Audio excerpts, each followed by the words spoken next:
Hello friends, CIB के एबीएफएम का unit 4 आज हम लोग स्टार्ट करेंगे। चैप्टर का नाम है हमारे यहाँ पे स्टाफिंग। और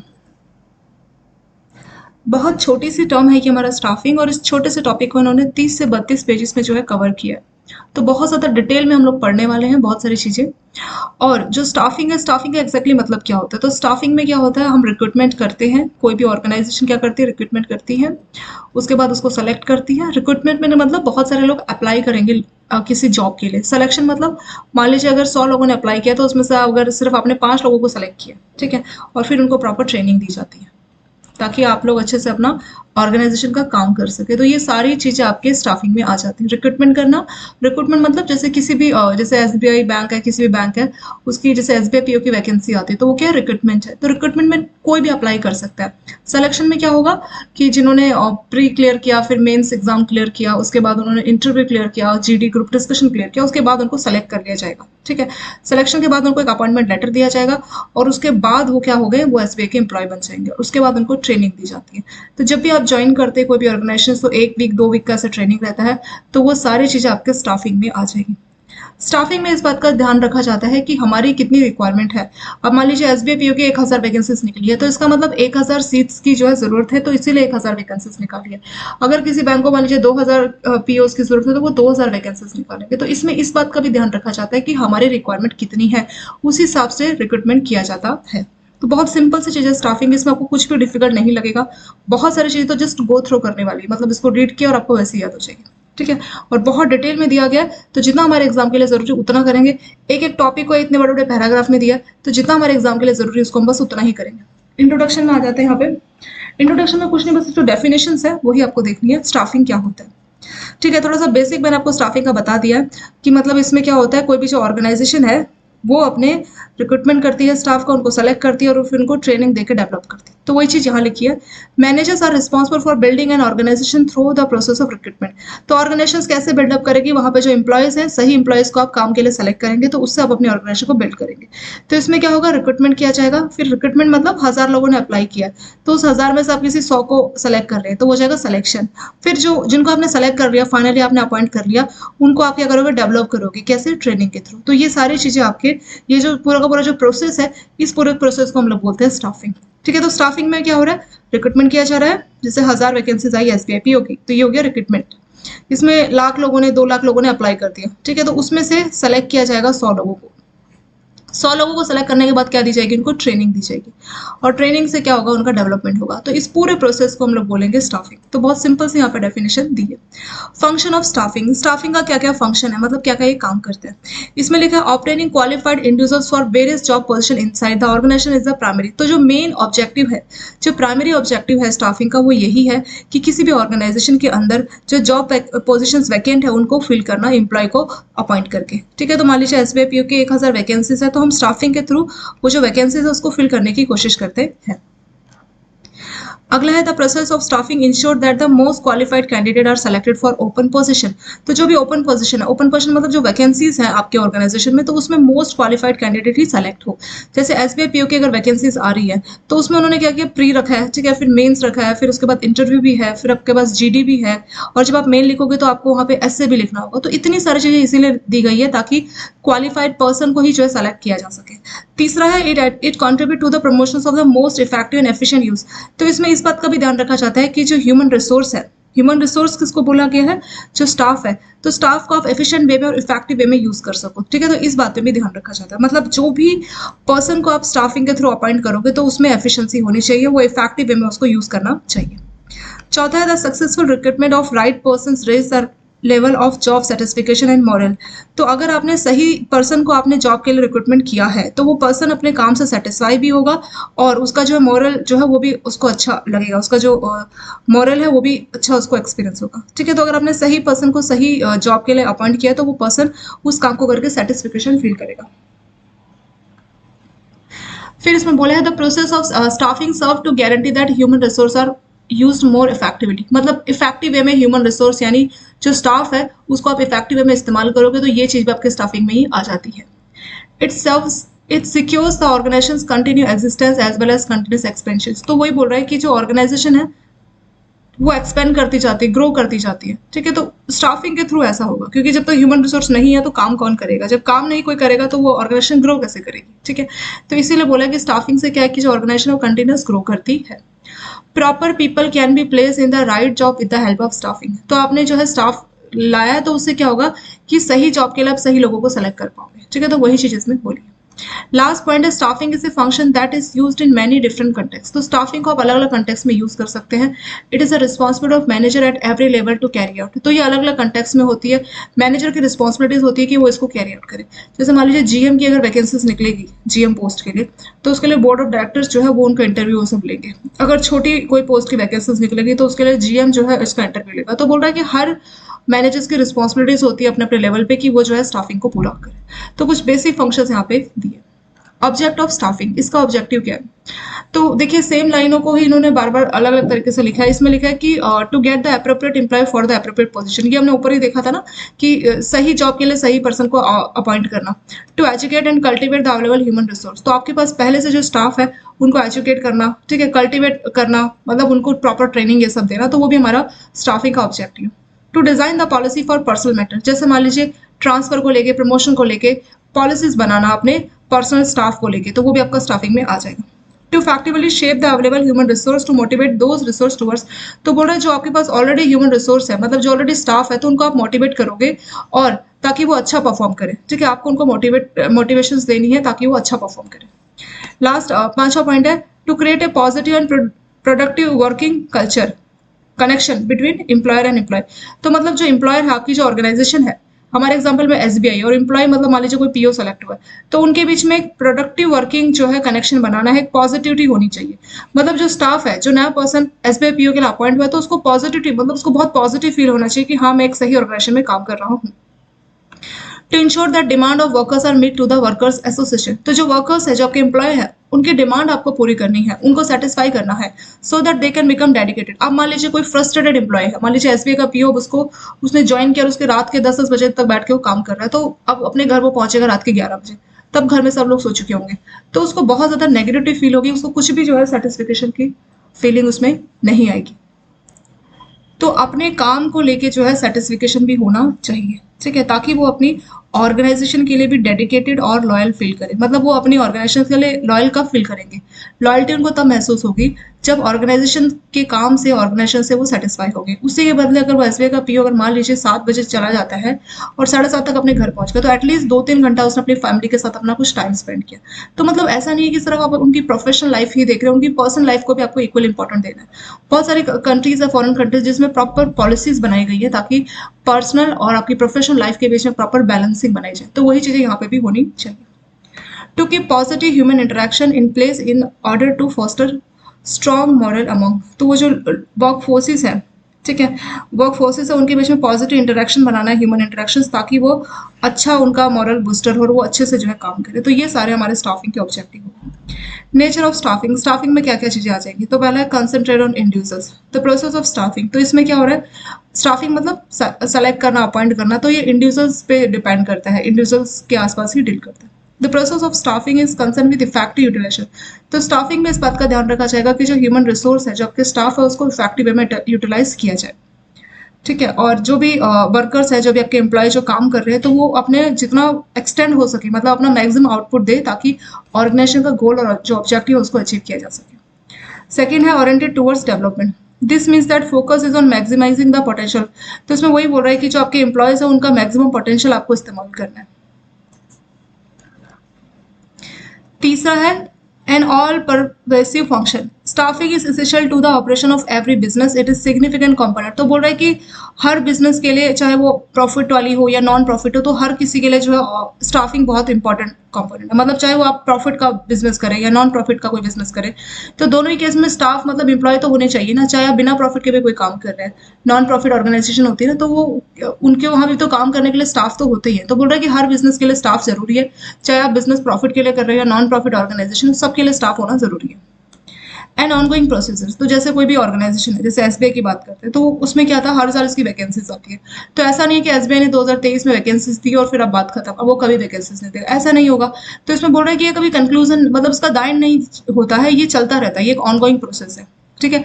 एसबीआई 2023 में वैकेंसी निकालेगा, ऐसे 2024 में, 2025 में, तो हर साल जो है रिटायर होते जाएंगे, उसके बदले में जो है वैकेंसीज आ जाएंगी, पोजीशन आ जाएंगी, ओपन पोजीशन, और उसको वैकेंसी के थ्रू, रिक्रूटमेंट के थ्रू फिल किया जाएगा। तो ये एक ऑनगोइंग प्रोसेस है।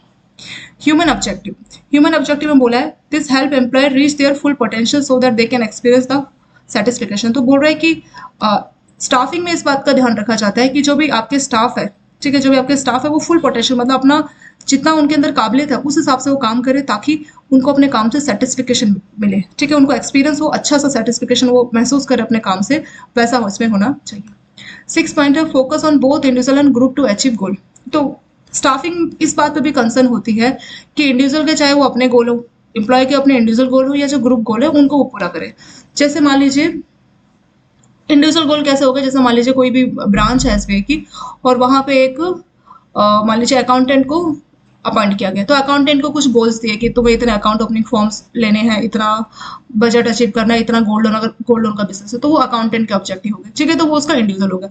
But as a group, as a branch भी उनके ऑब्जेक्टिव है कि जो क्लर्क उनके अंडर काम करे तो वो भी अपने ऑब्जेक्टिव को पूरा करे। तो एज ए ग्रुप जो गोल है उसको भी पूरा करे, और एज ए इंडिविजुअल जो गोल है उसको भी पूरा करे। तो ये चीजें स्टाफिंग में फोकस की जाती है। अगला है creating an environment conducive to productive work, मतलब इसमें इस बात को इंश्योर किया जाता है कि ऐसा इन्वायरमेंट हो जो कि आपको एक प्रोडक्टिव वर्क दे, ठीक है। It create an environment conducive to production work inside the firm, one in which every workers put his, मतलब एक अगर आपका पॉजिटिव इन्वायरमेंट है, ठीक है, तो इसमें क्या होगा कि हर कोई अपना बेस्ट देने की कोशिश करेगा, ठीक है, तो उससे क्या होगा, प्रोडक्टिविटी काफी बढ़ जाएगी। एक दो एग्जांपल लेते हैं। मान लीजिए एक ब्रांच है जहाँ का ब्रांच मैनेजर क्या करता है, जो स्टाफ है उनको बिना बात के परेशान करता है, ठीक है, लेट सिटिंग के लिए जबरदस्ती बोलता है कि नहीं तुम लेट तक बैठ के काम करो, अगर मैं रात के 9 बजे तक काम कर रहा हूँ तो तुम सभी 9 बजे तक रुको, एक ही है। दूसरी जगह पे एक ब्रांच मैनेजर जो बोल रहा है कि अपना काम खत्म करो और अपने घर जाओ, घर वालों के साथ भी थोड़ा टाइम स्पेंड करो।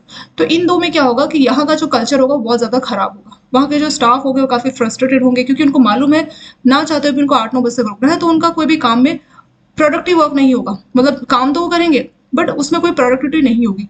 लेकिन यहाँ पे जिस ब्रांच मैनेजर ने बोला है कि अपना काम कंप्लीट करो और जाओ, वहां मान लीजिए 6 बजे तक सब लोग चले जाते हैं, तो वो क्या होंगे, वो अपने काम को फटाफट करेंगे, प्रोडक्टिविटी के साथ करेंगे कि हमें 6 बजे तक का टारगेट है कि 6 बजे तक में हमें काम कंप्लीट करना है। तो इससे जो है प्रोडक्टिविटी बढ़ती है। तो वही बोला है कि ऐसा इन्वायरमेंट लाना जिसमें लोगों को मदद मिल सके कि वो एक प्रोडक्टिव वर्क जो है ऑर्गेनाइजेशन के अंदर करे। अगला, it is multi disciplinary character. तो जो आपका स्टाफिंग है is a field that originate in the social science. तो ये जो स्टाफिंग है ये कहाँ से है, सोशल साइंस में है। और इतना ही नहीं बल्कि और भी कई सारी वैरायटी ऑफ फील्ड्स में ये इंक्लूड है, जैसे आपका एंथ्रोपोलॉजी हो गया, सोशियोलॉजी हो गया, आपका मैनेजमेंट हो गया, ठीक है, साइकोलॉजी हो गया। तो बहुत सारे फील्ड में जो है ये जुड़ा हुआ है। तो सब इसको आप बोल सकते हैं कि ये ह्यूमन इंजीनियरिंग है। ह्यूमन इंजीनियरिंग मतलब इसमें अलग अलग फील्ड है, अलग अलग फील्ड के आइडियाज इसमें लिए गए हैं आपके स्टाफिंग में, ठीक है। तो ऐसा नहीं है कि एक ही चीज है, इसमें कई सारी चीजों को ऐड किया गया है, तो इसलिए इसको ह्यूमन इंजीनियरिंग का नाम दिया गया। अगला है essential component of general management. जो आपका हायरिंग या जो फायरिंग होता है एम्प्लॉयज की, तो जनरल मैनेजमेंट जो फंक्शन है वो इसको कैरी करता है, ठीक है। और ये हर लाइन मैनेजर की रिस्पॉन्सिबिलिटीज रहती है। A blend of art and science. तो जो आपका स्टाफिंग है उसमें आर्ट भी इंक्लूड है, उसमें आपकी साइंस भी इंक्लूड है। The process of hiring new employees is grounded in the field of human engineering. तो वो ह्यूमन इंजीनियरिंग हमने देखा ना, इसमें आपका सोशल साइंस भी इंक्लूड है आपका स्टाफिंग में, ठीक है, मैनेजमेंट है, फिजियोलॉजी है, तो साइकोलॉजी है, तो सभी चीजें इसमें जुड़ी होती है। तो ये एक तरह से ह्यूमन इंजीनियरिंग के तौर पर काम करता है। It can be thought of as an organise body of knowledge that is made of principle and methods. तो आप स्टाफिंग को ऐसा समझ सकते हैं कि कोई बॉडी है जिसमें नॉलेज है, प्रिंसिपल्स है, मेथड्स है, ठीक है। ये एक आर्ट भी है, ये एक आर्ट भी है because it required ability to interact with different type of individual. तो स्टाफिंग में क्या हो रहा है, जैसे आप इंटरव्यू ले रहे हो तो उसमें वो एक तरीके का आर्ट है कि आप अपनी बातों से जो सामने आपके बैठा है जिसका आप इंटरव्यू ले रहे हो, तो उसकी बात को आप समझ सको, ठीक है, वो क्या, उसकी क्या सोच है, उसके ऑर्गेनाइजेशन को लेके, क्या वो पॉजिटिव पर्सन है या वो नेगेटिव है। तो ये भी एक आर्ट है, जो ये आर्ट किसके अंदर रहना चाहिए, जो पर्सन इंटरव्यू ले रहा है तो उसके अंदर आर्ट होना चाहिए कि जो कैंडिडेट बैठा है इंटरव्यू के लिए तो वो हमारे ऑर्गेनाइजेशन के गोल से मैच करता है कि नहीं करता है, ठीक है। तो वो एक आर्ट भी है और एक साइंस भी। तो वही चीजें यहाँ पे बोली गई है, ठीक है। तो इसके बाद इसके कुछ फीचर्स भी यहाँ पे बताए गए कि स्टाफिंग के क्या क्या फीचर्स है। तो इसमें पॉइंट्स बहुत डिटेल में दिए, 2-2 लाइन में आप लोग याद रखेंगे, वो आपका मोर देन सफिशिएंट है। पहला है इन्वॉल्वमेंट विद ह्यूमन बींग। तो स्टाफिंग में क्या हो रहा है कि आप स्टाफ को जो है हायर कर रहे हैं तो वो सब ह्यूमन बींग होते हैं, तो इसमें आपको ह्यूमन बींग के साथ इन्वॉल्वमेंट रहना पड़ता है, उनसे आपको इंटरेक्ट करना होता है। अगला है distinct managerial function. The fact that staffing is seen as a separate managerial job is the second. तो ये जो स्टाफिंग है ये एक अलग ही मैनेजरल फंक्शन है। जैसे आपका एचआर डिपार्टमेंट है जो कि स्टाफिंग कर रहा है, तो ये एक अलग से मैनेजरल फंक्शन है। मतलब ऐसा नहीं है कि जैसे कोई छोटी सी दुकान है मान लीजिए, ठीक है, तो उस छोटी सी दुकान में क्या है, जो दुकानदार बैठा है वो क्या कर रहा है, वो सारा मार्केटिंग का देख रहा है, सामान बेच रहा है, सब काम कर रहा है। और अगर मान लीजिए उस दुकानदार को एक अपने साथ हेल्प के लिए किसी वर्कर की जरूरत हो, तो वो ऐसे ही किसी को बोलेगा कि अगर कोई खाली है तो मतलब जो लोग उसकी दुकान में सामान ले रहे हैं उसको बोलेगा कि अगर कोई लड़का ऐसे मिले तो मेरे दुकान में भेज देना, मेरे को वर्कर की जरूरत है, ठीक है। तो इसी दुकानदार ने सारे काम किए, तो कोई अलग फंक्शन नहीं हुआ। बट स्टाफिंग में क्या हो रहा है, जो बड़ी बड़ी ऑर्गेनाइजेशन उसमें क्या होगा कि स्टाफिंग एक अलग ही मैनेजरल फंक्शन होगा। मतलब जैसे आपका मार्केटिंग होता है, मार्केटिंग फंक्शन का काम है सिर्फ प्रोडक्ट की मार्केटिंग करना, प्रोडक्शन डिपार्टमेंट का काम है सिर्फ प्रोडक्शन देखना। ऐसी स्टाफिंग एक अलग से मैनेजरल फंक्शन के तौर पे काम करता है। वही चीज यहाँ पे लिखी। फिर इसमें unnecessary activity of all at all managerial level. तो अलग अलग जो लेवल है उन सब में जो है स्टाफिंग काम करती है। यहाँ पे एग्जांपल भी दिया है, जैसे मान लीजिए जब जीएम की पोस्ट खाली होगी तो उसके लिए जो बोर्ड ऑफ डायरेक्टर है वो उसकी रिस्पॉन्सिबिलिटी होगी कि वो स्टाफिंग करे, ठीक है, क्योंकि जीएम एक बड़ी पोस्ट है। तो जब जीएम की वैकेंसीज निकलेगी तो जो बोर्ड ऑफ डायरेक्टर है ये उनकी रिस्पॉन्सिबिलिटीज है कि वो स्टाफिंग करे जीएम की, ठीक है। और अगर कोई छोटी पोस्ट निकलेगी, जैसे मान लीजिए पीओ की पोस्ट है या उनसे नीचे क्लर्कल की है, तो जीएम की रिस्पॉन्सिबिलिटीज होगी कि वो इन पोस्ट के लिए स्टाफिंग करे। तो वही लिखा है कि ये हर मैनेजरियल लेवल पे काम करती है। Associated to social responsibility. Since staffing involve human being, it is important to remember that man is a social animal. तो बोल रहे स्टाफिंग में क्या होता है कि हमने पॉइंट नंबर 1 में देखा था ना कि इसमें ह्यूमन बींग्स हमें इंटरेक्ट करना होता है। तो वही पॉइंट आपका पॉइंट नंबर 4 में भी लिखा है कि इसमें सोशल रिस्पॉन्सिबिलिटीज है। सोशल रिस्पॉन्सिबिलिटीज कैसे, स्टाफिंग में आप ह्यूमन बींग के साथ डील करते हैं, तो इसलिए याद रखना चाहिए कि ह्यूमन एक क्या है, सोशल एनिमल है। The social responsibilities that comes along with this role is born out of the fact is related to human being. तो बोल रहे हैं क्योंकि ह्यूमन बींग से आप डील कर रहे हो और ह्यूमन एक सोशल एनिमल है, तो आपकी सोशल रिस्पॉन्सिबिलिटीज भी यहाँ पे आ जाती है। और तो जब भी कोई भी मैनेजर्स अगर किसी भी स्टाफिंग कर रहा है किसी पोस्ट के लिए, जैसे रिक्रूटमेंट कर रहा है, सिलेक्शन, प्रमोशंस जो भी कर रहा है, तो उसको इस बात का ध्यान रखना चाहिए कि सोशल रिस्पॉन्सिबिलिटीज है और ह्यूमन एक सोशल एनिमल है, उस तरह से उसको ये सब चीजें करनी चाहिए। पांचवा और लास्ट पॉइंट यहाँ पे दिया है, impact of internal and external environment. Internal में क्या हो जाएगा, आपकी खुद की कैसी पॉलिसीज बनाई गई आपके ऑर्गेनाइजेशन के द्वारा, तो वो आपका इंटरनल इन्वायरमेंट हो जाएगा, ठीक है। यहाँ पे लिखा है कि जो आपका इंटरनल और एक्सटर्नल इन्वायरमेंट है उसका भी एम्प्लॉय की परफॉर्मेंस पे फर्क पड़ता है, ठीक है, इम्पैक्ट पड़ता है। आपकी प्रमोशन पॉलिसी, ठीक है, प्रमोशन पॉलिसी, डिमोशन पॉलिसी, आपकी ट्रांसफर पॉलिसी, तो ये सारे एग्जाम्पल्स हैं कि आपकी कोई प्रमोशन पॉलिसी बनाई गई है, ठीक है, आपकी ट्रांसफर पॉलिसी, तो ये सारे हमारे इंटरनल इन्वायरमेंट के, मतलब ये सारे हमारे, ये वो इंटरनल इन्वायरमेंट है जो हमारे को इम्पैक्ट करते हैं, ठीक है, ये हमारे परफॉर्मेंस को इम्पैक्ट करते हैं। अब मान लीजिए किसी ऑर्गेनाइजेशन की ट्रांसफर पॉलिसी बहुत ज्यादा खराब है, ठीक है, तो उसकी फैमिली कहीं पे, बच्चे कहीं स्कूल जा रहे हैं और उसको कहीं उस जगह से 500 किलोमीटर दूर जो है पोस्टिंग दे दी। अब वो वीकेंड पे भी नहीं आ सकता अपने घर, बाकी टाइम पे नहीं आ सकता, तो इससे उसके परफॉर्मेंस पे बहुत ज्यादा इम्पैक्ट पड़ेगा। तो ये एग्जाम्पल हो गया इंटरनल इन्वायरमेंट का। ऐसे ही होता है हमारा एक्सटर्नल इन्वायरमेंट। एक्सटर्नल में आ जाएगा जैसे गवर्नमेंट ने कोई पॉलिसीज बनाई है, ठीक है, गवर्नमेंट ने, तो वो सारी आपकी एक्सटर्नल पॉलिसी का एग्जाम्पल इसमें हो जाएगा। देखिए यहाँ पे दिया भी है। और ये the policies of government and education environment are two components of external. तो जो एक्सटर्नल इन्वायरमेंट है, जैसे गवर्नमेंट ने कोई पॉलिसीज बनाई, जैसे गवर्नमेंट ने बोला कि मिनिमम वेजेस जो है आपको इतने पे करने, कोई प्राइवेट या गवर्नमेंट सेक्टर के लिए गवर्नमेंट ने बोला कि मिनिमम वेज आपको मान लीजिए 15,000 सबको पे करने। तो इससे क्या होगा, कोई कंपनी जो कि अपने एम्प्लॉयज को 10,000 ही पे कर रही थी, तो अब उनको 15,000 देना पड़ेगा, ठीक है, तो 15,000 वो पे कर रही है। तो इससे क्या हुआ, वो जो लोग काम कर रहे हैं उनकी परफॉर्मेंस पे भी इम्पैक्ट होगा, ठीक है। तो चाहे इंटरनल हो चाहे एक्सटर्नल हो, दोनों ही इन्वायरमेंट का हमारी परफॉर्मेंस पे, जो हमारे स्टाफ है उनकी परफॉर्मेंस पे फर्क पड़ता है। तो इंटरनल में क्या हो गया, आपकी खुद के ऑर्गेनाइजेशन ने जो आपके लिए पॉलिसीज बनाई है, जैसे आपकी ट्रांसफर पॉलिसी, प्रमोशन पॉलिसी, तो ये आपका इंटरनल इन्वायरमेंट है। अब आपकी बहुत अच्छी प्रमोशन पॉलिसी है तो आप क्या करेंगे, बहुत मोटिवेट फील करेंगे, अच्छा परफॉर्म करेंगे ताकि आप प्रमोट हो जाओ, ठीक है। या अगर आपकी ट्रांसफर पॉलिसी बहुत खराब है तो आपको बहुत दूर, अगर मान लीजिए 500 किलोमीटर दूर भेज दिया, तो आप काफी डिमोटिवेट हो जाएंगे और आपका परफॉर्मेंस भी खराब हो जाएगा। तो इस तरह से हमारा जो इंटरनल इन्वायरमेंट है वो आपकी परफॉर्मेंस को इम्पैक्ट करता है। एक्सटर्नल मतलब गवर्नमेंट ने कोई पॉलिसीज बनाई है आपके लिए और उसकी वजह से आपकी परफॉर्मेंस को इम्पैक्ट हो रहा है, तो हो जाएगी हमारी एक्सटर्नल इन्वायरमेंट, ठीक है। ये यहाँ पे इसमें हो गया। अब हम देखेंगे कि फेसेट्स ऑफ स्टाफिंग, ठीक है। इसको शुरू करने से पहले हम लोग थोड़ा सा इसको रिवाइज कर लेते हैं जो भी अभी हम लोगों ने पढ़ा है। यहाँ पे पहले हमने स्टाफिंग की डेफिनेशन देखी है और बेसिक चीजें देखी है, ठीक है। जो जो चीजें इंपॉर्टेंट होगी ना, मैं आप लोगों को जब टॉपिक आएगा कि ये इंपॉर्टेंट है उस तरह से मैं आप लोगों को बताऊंगी, बट ऐसा हमने देखा तो जस्ट आप लोगों को गो थ्रू करना है। तो स्टाफिंग की डेफिनेशन, स्टाफिंग का मतलब क्या है, रिक्रूटमेंट करना। रिक्रूटमेंट मतलब 1000 वैकेंसीज आई है एसबीआई पीओ की, तो उन्होंने रिक्रूटमेंट किया, तो उसके लिए 1 लाख लोग मान लीजिए अप्लाई कर रहे हैं, तो वो हो गया रिक्रूटमेंट। उस 1 लाख में से अगर वो मान लीजिए इंटरव्यू के लिए सिर्फ 20,000 को सेलेक्ट कर रहे हैं, तो वो जाएगा सिलेक्शन, और फाइनली जो है उनको अपॉइंट कर लिया जाएगा इंटरव्यू के बाद। उसके बाद क्या होगा, डेवलपमेंट, मतलब उनको ट्रेनिंग दी जाएगी। तो ये पूरा का पूरा प्रोसेस हो जाएगा हमारा स्टाफिंग। फंक्शन ऑफ स्टाफिंग में क्या होगा कि अलग अलग जो पोजीशन है ऑर्गेनाइजेशन में खाली, उनको फिल करना, ठीक है। इस बात को इंश्योर करना कि जो क्वालिफाइड पर्सन है वही उसमें आए, काफी इफेक्टिव और एफिशिएंट वे में आप ह्यूमन रिसोर्स को इस्तेमाल कर सको।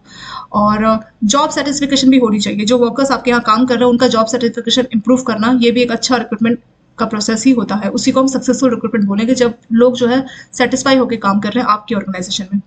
और proper people can be place in the right job, तो सही पर्सन को सही जॉब के लिए आप सेलेक्ट कर रहे हैं, तो वो भी आपका स्टाफिंग का ही फंक्शन होता है। फिर अगला यहाँ पे एक छोटी सी डेफिनेशन दी है पीटर ड्रकर्स ने। इसने बोला man of all the resource accessible to man can grow and develop.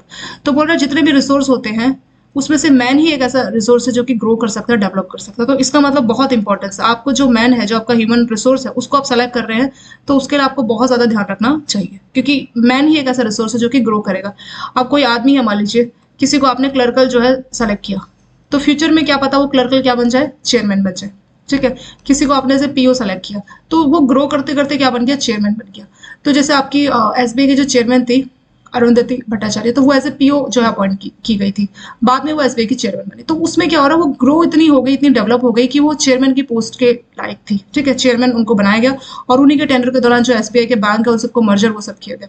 तो सिर्फ एक पीओ से आपको इतना ग्रो किया गया कि वो चेयरमैन बन गया। तो ये क्या है, ये एक ह्यूमन रिसोर्स थी जिसको ग्रो किया गया, डेवलप किया गया, ताकि वो चेयरमैन तक की पोस्ट को जो है संभाल पाई। तो ये डेफिनेशन पीटर ड्रकर ने दिया था कि मैन एक ऐसा रिसोर्स है जो कि ग्रो कर सकता है, डेवलप कर सकता है, ठीक है। तो स्टाफिंग के ऑब्जेक्टिव क्या, तो स्टाफिंग में क्या है कि सही पोजीशन, मतलब ऑब्जेक्टिव भी सेम वही है जो हमने ऊपर पढ़े, कि सही पोजीशन के लिए सही पर्सन को सेलेक्ट करना, ठीक है। जो भी लोग हैं उनको एजुकेट करना, उनको ट्रेनिंग देना प्रॉपर, उनके लिए अच्छी पॉलिसीज बनाना, जैसे ट्रांसफर पॉलिसी, प्रमोशन पॉलिसी, या काम के रिगार्डिंग जो है उनकी पॉलिसीज अच्छी बनाना, और उनका परफॉर्मेंस अच्छा रहे, तो इस तरह से आपको जो है चीज़ें अवेलेबल करानी चाहिए। एक पॉजिटिव इन्वायरमेंट रहे, ताकि जो एम्प्लॉयर और एम्प्लॉय है उनको जो है वो एक अच्छा परफॉर्म कर सके, अपने ऑर्गेनाइजेशन के गोल को पूरा कर सके। नेचर ऑफ स्टाफिंग, तो उसको बोल रहे हैं इसमें इंडिविजुअल पे कंसिडरेशन किया जाता है, और ये जो है इसमें डेवलपमेंट की तरफ फोकस किया जाता है, ताकि जो ऑर्गेनाइजेशन का गोल है उसको पूरा किया जा सके।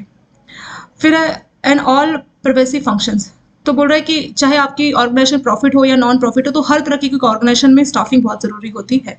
ये एक ऑनगोइंग प्रोसेस है, ऐसा नहीं कि एसबीआई ने 2023 में वैकेंसी निकाला तो अगले साल 24 में नहीं निकालेगा, वो हर साल वैकेंसी निकालेगा। तो ये एक ऑनगोइंग प्रोसेस है, हर साल लोग रिटायर होंगे, वैकेंसीज आएंगी और नई वैकेंसी स्टाफिंग के थ्रू फिल की जाएगी। तो ये पूरा ऑनगोइंग प्रोसेस चलता रहेगा। ह्यूमन ऑब्जेक्टिव, तो इसमें जो स्टाफिंग है इसमें देखा जाता है कि जो ह्यूमन रिसोर्स है वो अपना वो अपना फुल पोटेंशियल यूज करे, ताकि उनको अपने काम को लेकर सेटिस्फेक्शन फील हो। Focus on individual and group to achieve goal, तो स्टाफिंग में इस बात को भी इंश्योर किया जाता है कि जो एम्प्लॉय काम कर रहे हैं उनके अपने जो गोल है, और जो as a group, as a team उनके जो गोल है, उन दोनों को वो अचीव कर सके। इसमें जो स्टाफिंग है उसमें ऐसा एनवायरमेंट बनाया जाता ताकि लोग जो है काफी प्रोडक्टिव महसूस करें, उनका जो काम है उसमें काफी उनको प्रोडक्टिविटी मिले। It is multi disciplinary character, तो इसमें आपका सोशल साइंस भी है, ठीक है। एंथ्रोपोलॉजी, तो आप बोल सकते हैं एक टाइप से ह्यूमन इंजीनियरिंग है। साइंस मतलब ये जो प्रोसेस है आपका स्टाफिंग का, ये एक ह्यूमन इंजीनियरिंग का प्रोसेस है। An essential component of general management, staffing और हायरिंग आपके जनरल मैनेजमेंट का मेन कंपोनेंट है, मतलब मेन काम ये जनरल मैनेजमेंट ही देखता है। इसमें आर्ट भी है, साइंस भी है। आर्ट किस तरह से, जब आपके सामने कोई कैंडिडेट बैठा है जिसका आप इंटरव्यू ले रहे, तो ये एक आर्ट ही तो है, कला है कि आप उसकी बात को समझ सके, जो उसके दिल में है उसकी बात को आप सामने उसकी जबान पे लेके आए, तो ये एक आर्ट है, ठीक है। और साथ में ये साइंस भी है। साइंस क्यों इसमें बोला गया है, क्योंकि इसमें जो है नॉलेज उन सबको यूज किया जाता है, ठीक है। तो एक प्रॉपर आप पर्सन को सेलेक्ट करें जिसके अंदर प्रॉपर नॉलेज, ये सब चीजें इसमें होनी चाहिए। फिर अगला साइलेंट फीचर्स ऑफ स्टाफिंग, इसमें क्या क्या होगा, तो पहली चीज इसमें ह्यूमन बीइंग के साथ इन्वॉल्वमेंट की जाती है। सेकेंड है डिस्टिंक्ट मैनेजरल फंक्शन, तो ये अलग अलग मैनेजरल फंक्शन का रोल रहता है, और मतलब एज ए इंडिपेंडेंट कोई, जैसे मार्केटिंग एक अलग डिपार्टमेंट है, वैसे ये भी एक अलग से मैनेजर का फंक्शन है कि स्टाफों को अपॉइंट करने हैं। और जितने भी मैनेजरियल लेवल है उन सब में ये एक्टिविटी होती है। जैसे अगर जीएम की पोस्ट खाली है तो जो आपके बोर्ड ऑफ डायरेक्टर है उनका रिस्पॉन्सिबिलिटी है कि वो स्टाफिंग करे, मतलब उस पोस्ट के लिए लेके आए। ऐसे जो छोटी पोस्ट खाली है तो उसके लिए जीएम का रिस्पॉन्सिबिलिटीज है कि वो स्टाफिंग करे, तो वही चीज यहाँ पे बोली गई है। Associated to social responsibilities, human being क्या है, एक सोशल एनिमल है, तो स्टाफिंग भी क्या है उसी तरह से काम करती है कि हमें इस तरह से स्टाफिंग करनी चाहिए कि हम इस बात को ध्यान में रख सके। Impact of internal and external environment, तो दोनों का ही परफॉर्मेंस पे हमारे फर्क पड़ता है। इंटरनल मतलब आपकी प्रमोशन पॉलिसी, ट्रांसफर पॉलिसी, तो इससे ये हमारी इंटरनल पॉलिसी है, ठीक है, ये इंटरनल इन्वायरमेंट है। अगर आपकी प्रमोशन प्रमोशन पॉलिसी बहुत अच्छी है तो लोग बहुत अच्छा परफॉर्म करेंगे ताकि उनको जल्दी प्रमोशन मिल जाए। आपकी ट्रांसफर पॉलिसी बहुत अच्छी है, अपने घर के पास सबको पोस्टिंग मिली तो बहुत अच्छा परफॉर्म करेंगे। ऐसी एक्सटर्नल एनवायरमेंट है जैसे गवर्नमेंट की कोई पॉलिसी है तो उससे भी हमारे काम की परफॉर्मेंस पे इम्पैक्ट पड़ता है। अगला आता है हमारा फैसेट्स ऑफ स्टाफिंग। तो स्टाफिंग में 3 चीजें होती है, रिक्रूटमेंट, सिलेक्शन एंड ट्रेनिंग। ये हम ऑलरेडी भी देख चुके हैं। रिक्रूटमेंट करना, सिलेक्शन करना, ट्रेनिंग करना, ये तीनों ही प्रोसेस हमारा स्टाफिंग में होता है। तो रिक्रूटमेंट क्या है? It is a positive process that seeks to attract a bigger number of people. ये वाला पॉइंट इंपॉर्टेंट है, ठीक है। तो कौन सी 3 चीजें स्टाफिंग में, ये आपको इंपॉर्टेंट है। तो इसमें क्या होगा कि काफी लोग जो है अपने एक आइडियल प्रोफाइल के साथ अप्लाई करते हैं जो कि एम्प्टी पोजीशन है। जैसे एसबीआई पीओ के लिए मान लीजिए एसबीआई ने बोला 1000 पोजीशन वैकेंट है, तो क्या सिर्फ 1000 लोग अप्लाई करेंगे? नहीं। अगर आप एग्जैक्ट नंबर देखो तो 10 लाख के आसपास लोग अप्लाई कर रहे हैं। तो 10 लाख लोग अप्लाई कर रहे हैं 1000 वैकेंसी को पूरा करने के लिए। तो जो 10 लाख लोग अप्लाई कर रहे हैं 1000 के लिए, तो ये प्रोसेस हो जाएगा रिक्रूटमेंट। रिक्रूटमेंट में क्या होता है कि बिगर number of people with ideal profile.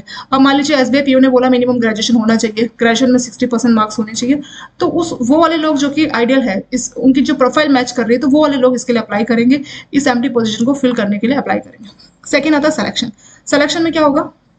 10 lakh लोगों का एग्जाम होगा, pre, mains, GD, group discussion, essay writing, तो उसके थ्रू क्या किया जाएगा? सेलेक्ट किया जाएगा, ठीक है। तो सिलेक्शन में क्या होगा? 1000 लोग चाहिए एसबीआई को, तो वो 10 लाख लोगों का एग्जाम लेगा। तो प्री में 10 लाख में से मान लीजिए सिर्फ 50,000 लोग ही सेलेक्ट हुए जो कि प्री क्लियर कर पाए। उस 50,000 में से मेंस को सिर्फ 20,000 ही क्लियर कर पाए। अब इंटरव्यू में 20,000 आएंगे, उसमें से फाइनली 1000 सेलेक्ट कर लिए जाएंगे, ठीक है। तो इस तरह से आपका सिलेक्शन प्रोसेस काम करता है।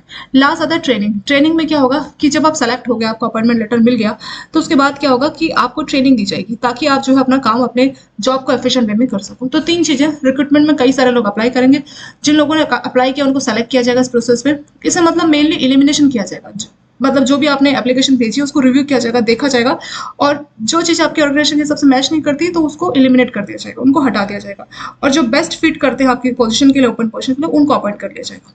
ट्रेनिंग, उनको प्रॉपर ट्रेनिंग दी जाएगी ताकि अपना काम अच्छे से कर सकें। अब यहाँ पे बताया कि सिग्निफिकेंट क्या है स्टाफिंग का। देखिए जो 3 पॉइंट है ना, रिक्रूटमेंट, सिलेक्शन, ट्रेनिंग, इन तीनों का पूरा डिटेल हम लोग देखेंगे, बट उससे पहले यहाँ पे सिग्निफिकेंट ऑफ स्टाफिंग। स्टाफिंग का क्या इंपॉर्टेंस है, मतलब हम स्टाफिंग क्यों करते हैं, ठीक है। तो ये बोला है कि फाइंडिंग द अप्रोप्रिएट कैंडिडेट, मतलब सही कैंडिडेट आपको फाइंड करना है फॉर ओपन पोजीशन, मतलब जो आपकी वैकेंट पोजीशन है, जो वैकेंसीज है आपके ऑर्गेनाइजेशन में, ऑर्गेनाइजेशन के hierarchy, is the responsibilities of staffing department. तो स्टाफिंग एक सेपरेट डिपार्टमेंट है, उसका रिस्पांसिबिलिटीज होता है कि एक सही कैंडिडेट, एक अप्रोप्रिएट कैंडिडेट को उस पोजीशन में लाना, उसको फिल करना। तो ये जो है मेन फंक्शन इसमें रहता है। तो स्टाफिंग के क्या क्या सिग्निफिकेंस है वो एक बार देखते हैं। इसमें बोला रिकॉग्नाइज कॉम्पिटेंट स्टाफ। कॉम्पिटेंट का मतलब होता है योग्य। तो स्टाफिंग के थ्रू क्या करते हैं, जो आपकी फिल पोजीशन है उसमें आप इस बात को इंश्योर करते हैं कि जो स्टाफ अपॉइंट होगा वो योग्य होगा, ठीक है। योग्य मतलब कॉम्पिटेंट। जैसे एसबीआई में इतने सारे एग्जाम है तो वो इसीलिए है ताकि एक कॉम्पिटेंट स्टाफ को जो है अपॉइंट किया जाए। तो स्टाफिंग के थ्रू जो है कॉम्पिटेंट स्टाफ जो है रिकॉग्नाइज होता है। अगला है एनहांसमेंट ऑफ ओवरऑल परफॉर्मेंस। तो इसमें क्या होगा कि अगर आप सही जगह पे सही पर्सन को लेके आ रहे हैं, right people in charge of right job, अगर सही पर्सन को आप सही जॉब लेके आ रहे हैं तो इसका मतलब आप बेटर वे में जो है रिसोर्स को इस्तेमाल कर पा रहे हैं, ठीक है। तो उनकी परफॉर्मेंस काफी इसमें बढ़ जाती है, प्रोडक्टिविटी काफी बढ़ेगी, एफिशिएंसी भी बढ़ेगी और परफॉर्मेंस भी काफी बढ़ेगा। तो वही बोला, अगर आप राइट पर्सन को राइट जॉब पे लेके आ रहे हैं तो वो चीज हम स्टाफिंग के थ्रू तो करते हैं ना। तो राइट पर्सन को राइट जॉब आप दे रहे हैं और उससे क्या होगा, जो प्रोडक्टिविटी वो बढ़ेगी, एफिशिएंसी भी बढ़ेगी और जो परफॉर्मेंस है वो भी काफी बढ़ेगा। फिर यहाँ पे एक एग्जांपल भी दिया है, जैसे मान लीजिए कोई पर्सन जो कि परचेज डिपार्टमेंट का है तो वो परचेज डिपार्टमेंट वाले काम ज्यादा अच्छे से कर सकते हैं। कोई पर्सन अगर मार्केटिंग में ज्यादा अच्छा है तो उसको मार्केटिंग में पोस्टिंग दे दीजिए। तो इस तरह से क्या करेंगे आप, उनकी प्रोडक्टिविटी, उनकी परफॉर्मेंस को बढ़ा सकते हैं। अगला है ongoing capability for survival and development. Training and development for employ are done correctly keep. तो बोल रहे हैं आप जानते हैं टाइम टू टाइम आपकी ट्रेनिंग होती है, आपका डेवलपमेंट होता है, वो इसीलिए होता है ताकि आप सही तरीके से अपना काम कर सके, ठीक है। और जो बिजनेस है वो कंटिन्यू रहे, वो सर्वाइव करे, एक्सपेंड करे, ग्रो करे, तो उसके लिए जरूरी है कि सक्सेशन प्लानिंग भी की जाए। सक्सेशन प्लानिंग क्या होता है, जो बड़ी बड़ी मैनेजरियल पोजीशन है, जैसे मान लीजिए जीएम की पोस्ट खाली होने वाली, चेयरमैन की पोस्ट खाली होगी, तो पहले से जो है एक जो उम्मीदवार है जो उस पोस्ट के बदले में रहेगा, जैसे मान लीजिए अचानक से जीएम की तबीयत खराब हो गई तो वो पोस्ट खाली रह गई, या चेयरमैन की अचानक से तबीयत खराब हो गई, चेयरमैन मान लीजिए वॉलंटरी वो रिटायर, उन्होंने अपनी इच्छा जताई कि मेरी हेल्थ अच्छी नहीं, मैं कंटिन्यू नहीं कर सकता। तो इस तरह से हमें पहले से एक पर्सन को तैयार करना पड़ता है उस पोस्ट के लिए, ताकि अचानक से मान लीजिए चेयरमैन की डेथ हो गई, कुछ हो गया अचानक से, तो उस टाइम पे इतनी सेंसिटिव पोजीशन के लिए पहले से हमें तैयारी करनी पड़ती है। तो उसी को बोलते हैं सक्सेशन प्लानिंग। तो इसमें हम ऑलरेडी एक उम्मीदवार को लाते हैं, एक पर्सन, एक स्टाफ को देखते हैं कि कौन उस पोस्ट के लिए बिल्कुल सुटेबल है, फिर प्रॉपर उनको ट्रेनिंग डेवलप किया जाता है ताकि इमरजेंसीज के केस में जो है चेयरमैन की पोस्ट पे वो जो पर्सन काम को अपॉइंट किया जा सके और वो अच्छे से काम को पूरा करें। फिर अगला है optimal employment of available resource. तो स्टाफिंग में ये भी देखा जाता है कि जो भी ह्यूमन रिसोर्स है तो उनको ऑप्टिमल मतलब उनको बेहतर वे में जो है इस्तेमाल किया जा सके। अगला है increase job satisfaction and contribute to positive knowledge. तो स्टाफिंग में क्या होगा, जो एम्प्लॉयज हैं उनका कंट्रीब्यूशन की वैल्यू की जाएगी और उनको एप्रिसिएशन किया जाएगा। उन्होंने कोई अच्छा परफॉर्म किया रिव्यू के थ्रू उनको एप्रिसिएशन दिया जाएगा। जैसे मान लीजिए आपकी रिव्यू मीटिंग हुई क्वार्टरली, तो वहाँ पे आपने बहुत अच्छा परफॉर्म किया तो आपको एक एप्रिसिएशन लेटर दे दिया, तो उससे क्या होगा, इससे आपको एक पॉजिटिविटी फील आएगी, आपको अपने काम को लेकर काफी सेटिस्फेक्शन फील होगा, तो इस सबका जो मॉरल है वो भी काफी पॉजिटिव होगा। तो ये सारी चीजें आपके जो है ये सारी चीजें आपकी स्टाफिंग के सिग्निफिकेंस हो गई। यहाँ पे एग्जांपल भी दिया है इसका कि जैसे मान लीजिए आपको एम्प्लॉय ऑफ द ईयर का अवार्ड मिल गया, ठीक है, किसी एक एम्प्लॉय को सेलेक्ट किया जिसने सच में अच्छा काम किया, उसको एम्प्लॉय ऑफ द ईयर का अवार्ड मिला। तो इससे क्या होगा, जो हार्ड वर्किंग लोग हैं तो उनको काफी सेटिस्फेक्शन फील होगा कि हमें एक एम्प्लॉयर मतलब उनको रिकॉग्नाइज किया गया, उनके जो हार्ड वर्क है उसको रिकॉग्नाइज किया गया। ठीक है, तो इसका यही फायदा है कि लोगों में काफी पॉजिटिविटी आएगी अपने काम को लेके और पॉजिटिव मॉरल के साथ वो काम करेंगे। तो यही सारे हमारे सिग्निफिकेंस है स्टाफिंग के। फिर यहाँ पे एक हेडिंग दी है सिस्टम अप्रोच टू स्टाफिंग। तो इसमें बोला है a method based on open system is required for staffing. एक ओपन सिस्टम मेथड आपको इस्तेमाल करना है जो कि आप स्टाफिंग के लिए यूज करेंगे। It is carried out within the company which in turn is link to environment outside the company. For this reason it is necessary to take into consideration the internal factors of company which include the personal policies, organisation climate and reward system. तो बोल रहा है कि आपको एक proper system तैयार करना पड़ेगा और उसके हिसाब से आपको स्टाफिंग करनी चाहिए। तो उसमें आपका इंटरनल फैक्टर भी हो जाएगा, जैसे आपकी पर्सनल को लेके, स्टाफ को लेके आपने क्या पॉलिसीज बनाई, आपका ऑर्गेनाइजेशन का क्लाइमेट किस तरह से, रिवॉर्ड सिस्टम किस तरीके से काम करता है। तो यहाँ पे एक लाइन है अकॉर्डिंग टू फाइंडिंग ऑफ एक इन्वेस्टिगेशन की गई, इसमें पता लगा both external and environment source are used in processor of recruitment. तो अगर आप रिक्रूटमेंट कर रहे हैं, सिलेक्शन कर रहे हैं, प्रमोशन, टर्मिनेशन कुछ भी कर रहे हैं, तो आपको एक्सटर्नल सोर्स और इंटरनल सोर्स दोनों को इस्तेमाल करना चाहिए। ठीक है, तो एक्सटर्नल मतलब बाहर से अगर आप कोई इन्फॉर्मेशन ले पा रहे हैं, इंटरनल मतलब आपके पास खुद की कोई पॉलिसीज है, दोनों का आपको यूज करना चाहिए और फिर आपको क्या करनी चाहिए, स्टाफिंग करनी चाहिए। तो यहाँ पे एक बेसिक चीज यहाँ पे बताई गई है। और तो यहाँ पे बोला है कि factors affecting the requirement of quantum and type of managers. कौन कौन से फैक्टर्स है जिससे डिपेंड करता है कि आपको कितने लोगों को स्टाफ मतलब अपॉइंट करना है। इसे बोला the number of managers that are required in organisation is depend not only on the size of business but also. तो बोल रहा है कि ऐसा नहीं कि बिजनेस का साइज कितना उसके हिसाब से डिपेंड करेगा कि कितने हमें मैनेजर्स को अपॉइंट करना है। वो डिपेंड इस बात पर भी करेगा कि आपकी ऑर्गेनाइजेशन कितनी कॉम्प्लेक्सिटी है, किस तरह से आप चीजों को प्लान करते हैं, कैसे आप उसको करते हैं, आपका टर्नओवर रेट क्या है, तो उस पर भी डिपेंड करता है। सेकंड बोला it is possible to modify structure. Already आपने कोई स्ट्रक्चर बना रखा है कि इतने लोगों को हम अपॉइंट करते हैं, इतनों को हम लेते हैं, तो जरूरी नहीं है, उसको आप चेंज भी कर सकते हैं, वो इंक्रीज या डिक्रीज हो सकता है आपकी चीजों के हिसाब से। ठीक है, तो जो भी स्ट्रक्चर है उसको मॉडिफाई भी आप कर सकते हैं। तीसरा बोला even though it has been emphasis here how important it is to determine the number of managers. तो बोल रहा है ये चीज बहुत जरूरी है कि हमें पहले तो पता करना पड़ेगा कि कितने मैनेजर्स की जरूरत है, लेकिन ये बात भी क्लियर है कि नंबर सिर्फ पिक्चर का एक ही पार्ट है। मतलब हमें सिर्फ नंबर्स ही नहीं देखने, हमें यही नहीं देखना कि इतने लोग ही हमें सेलेक्ट करने, बल्कि हमें और चीजें भी जो है देखनी चाहिए। तो बोल रहा है कि सिर्फ नंबर्स ही नहीं देखना, हमें ये भी देखना है कि उनकी क्वालिफिकेशंस क्या है। तो जो भी इंडिविजुअल आप ले रहे हैं इंडिविजुअल पर्सन, तो उसके लिए क्या क्वालिफिकेशन होनी चाहिए, ताकि जिनको भी आप सेलेक्ट करो, जो भी मैनेजर्स आप सेलेक्ट करो, उस रोल के लिए वो सुटेबल बैठना चाहिए। तो ये चीजें यहाँ पे बोली गई है। ठीक है, तो इसके बाद आपके जो 3 पॉइंट्स है ना, रिक्रूटमेंट और आपका सिलेक्शन, उसको बहुत डिटेल में दिया गया है। एक काम करते हैं, जो 3 टाइप के प्रोसेस है इसको हम लोग पार्ट 2 से शुरू कर लेते हैं।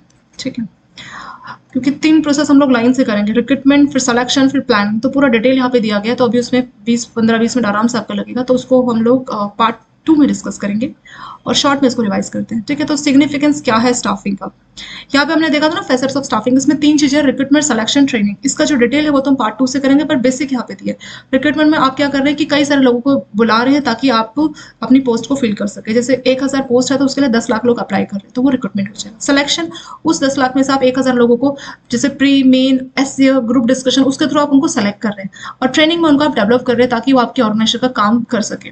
सिग्निफिकेंस ऑफ स्टाफिंग, तो स्टाफिंग का क्या क्या सिग्निफिकेंस है, तो इससे जो कॉम्पिटेंट योग्य जो स्टाफ है उनको आप रिकॉग्नाइज कर सकते हैं स्टाफिंग की हेल्प से। जो परफॉर्मेंस है उनको आप बढ़ा सकते हैं, क्योंकि आप सही पर्सन को सही जॉब के लिए लाएंगे तो उनके जो परफॉर्मेंस है डेफिनेटली इंक्रीज होगा। अगला है ऑनगोइंग कैपेसिटी फॉर सर्वाइवर, तो आपकी ऑर्गेनाइजेशन सर्वाइव करे, डेवलप करे, तो उसके लिए बहुत जरूरी है कि आपको स्टाफिंग करनी है, प्रॉपर लोगों को लेके आना है। ठीक है, और सक्सेशन प्लानिंग भी यहाँ पे की जाती है। सक्सेशन प्लानिंग क्या होता है कि अगर बहुत हाई फाई पोजीशन है, जैसे जीएम की पोस्ट है, सीजीएम की पोस्ट है, चेयरमैन की पोस्ट है, तो ऐसी पोस्ट में आप एक ही दिन में किसी को नहीं बिठा सकते। ठीक है, तो प्रॉपर प्लानिंग करनी पड़ती, प्रॉपर उनको ट्रेनिंग दी जाती ताकि वो उस पोस्ट को संभाल सके, तो उसी को बोलते हैं सक्सेशन प्लानिंग।